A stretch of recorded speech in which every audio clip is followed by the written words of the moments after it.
Hi friends, இன்னைக்கு restore அப்படின்ற வார்த்தைக்கு தமிழில் என்ன சொல்லுவாங்கன்னு பார்க்கலாம். ரெஸ்டோர் ரெஸ்டோர் இந்த வார்த்தைக்கு தமிழில் என்ன சொல்லுவாங்கன்னா மீட்டெடுத்தல், புதுப்பித்தல், சீர் செய்தல். இன்னும் நல்லா புரிஞ்சுக்கிறதுக்காக 2 எக்ஸாம்பிள்ஸ் சொல்கிறேன்.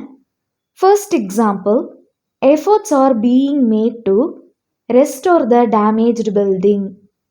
சேதமடைந்த கட்டிடத்தை மீட்டெடுக்க முயற்சிகள் மேற்கொள்ளப்படுகின்றன.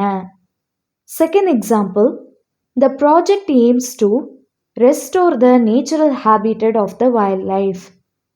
திட்டம் வனவிலங்குகளின் இயற்கை வாழ்விடத்தை மீட்டெடுக்க நோக்கமாக உள்ளது. இன்னொரு வீடியோவில் வேறு ஒரு ஆங்கில வார்த்தைக்கு தமிழில் என்ன சொல்வாங்கன்னு பார்க்கலாம். அது வரைக்கும் பை.